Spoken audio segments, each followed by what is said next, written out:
Hey guys, what's up? My name is Sean Wayne, and today, tara, pag-usapan natin itong panibagong fake news ng Manila Times. No? Tuloy-tuloy ang kanilang pagpakalat ng mga maling impormasyon at ang unang-una na kanilang natanggap na cyber libel case ay ang pag-fake news. Di umano nila kay still Congressman Dalipe. No? Pag-usapan natin to guys.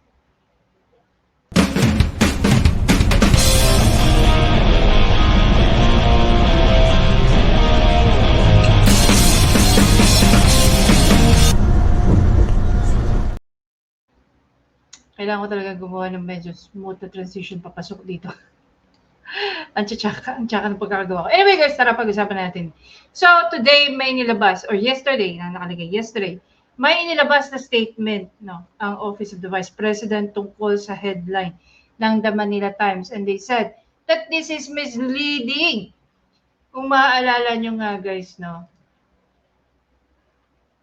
si Congressman, House Majority Leader Manix Dalipe has filed cyber libel complaint against the Manila Times over what he claims is a fabricated report linking him to a political smear campaign of Oplan Horus. So basically, ito po ay nakabinbin pa sa mga Office of the Prosecutor siguro. But I was also told, when I think it was Attorney Trixie who shared with us kung sino yung mga nakasabay nila yung unang patawag ng NBI. And I believe one of which na napatawag doon ay ang Manila Times over the case filed by Congressman Manix Dalipe. Sabi nga dito, the controversy centers on a leaked document published by the Manila Times on April 23, 2025, which alleged outlined a strategy of to undermine the Duterte political campaign ahead of the midterm election. The document reportedly signed by Dalipe, including plans such as impeachment Vice President Sara Duterte and disqualifying her allies through Trump-up charges. Dalipe has categorically denied the authenticity of the document. Sorry about that, calling it fabricated and malicious. He emphasized that the signature attributed to him was forged and accused the publication of failing to verify the document's legitimacy before publishing the story. The complaint filed in Zamboanga City named several Manila Times executives, editors, and reporters as respondents. Dalipe urged that the article was intended to damage his reputation and destabilize the political landscape. Diba? Now, so ito na yung pangalawa.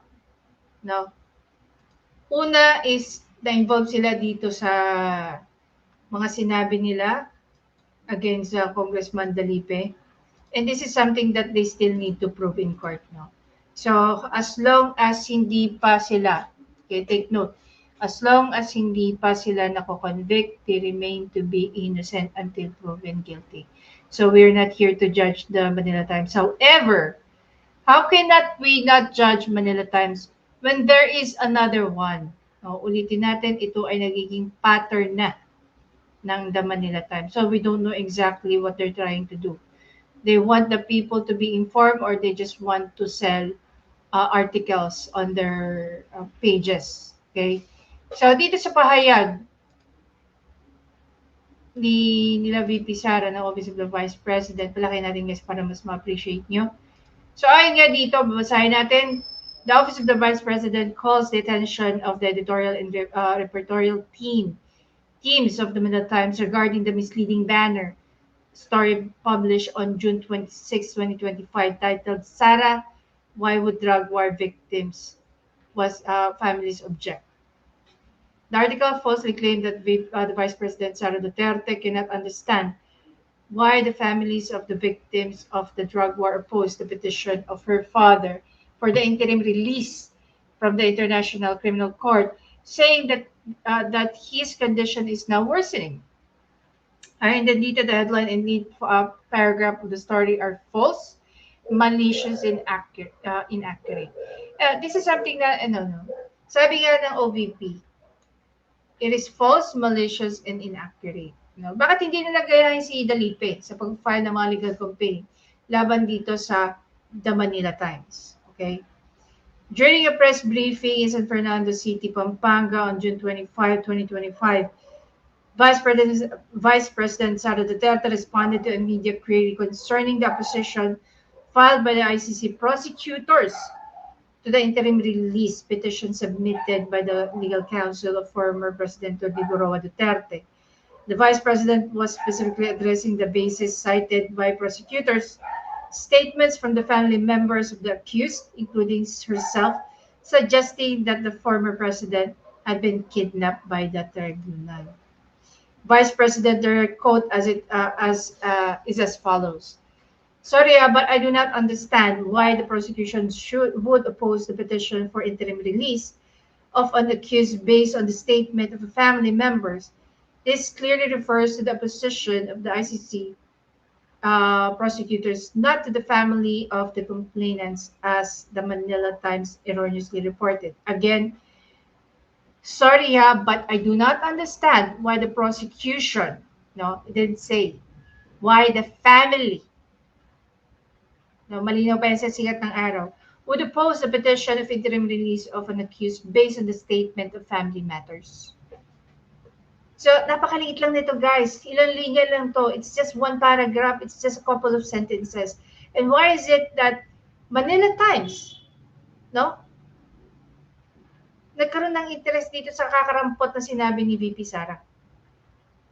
And they have to twist and turn the statement of VP Sara. This is on record. You can go over and file it. We're not talking about opinion, no? If you're going directly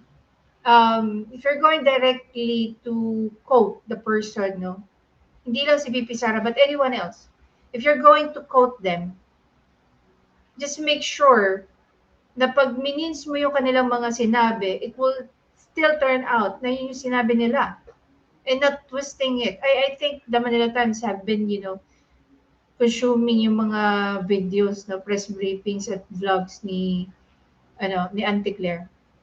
So it's becoming unclear now when they make their own interpretation. Siguro one of the best way to use itong statement ni VP Sara is to ask question. What exactly do you mean by that? It's easier, no? It's easier than to be called as a fake news peddler. Mainstream media pa naman, you guys are considered as mainstream media because a lot of people consume whatever you post online, whether in broadsheets, whether on your digital platforms, diba?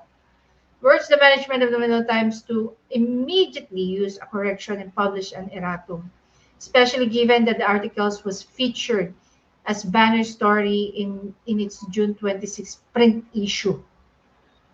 You can only imagine what will going to happen to you guys if Vice President Sara Duterte will be filing a cyber libel case against you. No? And here, they're just requesting for you, no, to correct and publish an erratum. No? Just admit to yourself that you wronged her.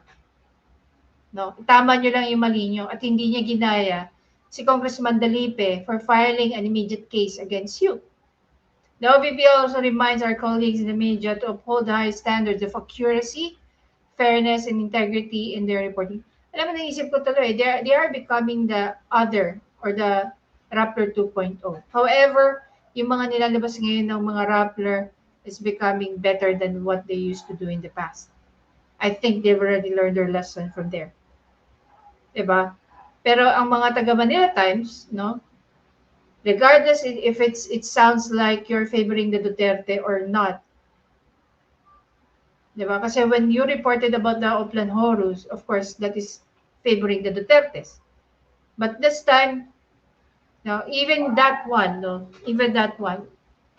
mas prefer pa rin namin yung hard truth sa sweet lies. Diba? Misleading narratives only serve to distort the public's understanding of key issues and do a disservice to journalistic responsibility. Ito naman ang isa sa mga tanong natin. Will NBI motu proprio, okay, motu proprio, which I don't think they have that power, no? call out the attention, or file a subpoena. The only way for that to happen is dapat merong complainant. As long as there's no complainant, hindi naman sila mag-aakay. But this is a very good example, I think, of Article 154. No, it's not just cyber level, but Article 154 for posting malicious, news. Tapos ang mangyayari, those people who are going to be reacting to that news ng Manila Times, they will be also dragged for sharing misleading information. Will verify. Call out those people na pinagpiestahan na yung sinabi ng Manila Times. I really don't think so. So I challenge the Office of the Vice President that you guys, now that you guys filed a case against the Manila Times. If they're not going, again, if they're not going to correct, and publish an erratum about the post that they created. Diba? Kasi the spirit of fairness, sa mga inaakusahan nila di umano na fake news peddlers, dapat across the board, ina-apply nila to sa lahat ng mga tao. Hindi lang sa mga Duterte Alliance supporters, but also dyan sa mga tao, lalo-lalo na ang mas may makapangyarihang magsalita sa amin, mas napakikinggan ng mga tao, mas tinatangkilik ng tao. Dapat yung mga yan, marunong din magtama ng kanilang kamalian. They can be wrong with their interpretation, we get that. But of course, when you know that you are wrong, you have to apologize. At least, sa gustong mangyari ng OVP, i-correct nyo lang yung pinost nyo at mag-publish kayo ng erratum. Buti, hindi si Dalipe, si Vice President Sara Duterte. Kasi ang mangyayari dyan, magkakaroon naman kayo ng another case of libel just because of what you said. So while she's asking you to do that, I respectfully ask for you to do it.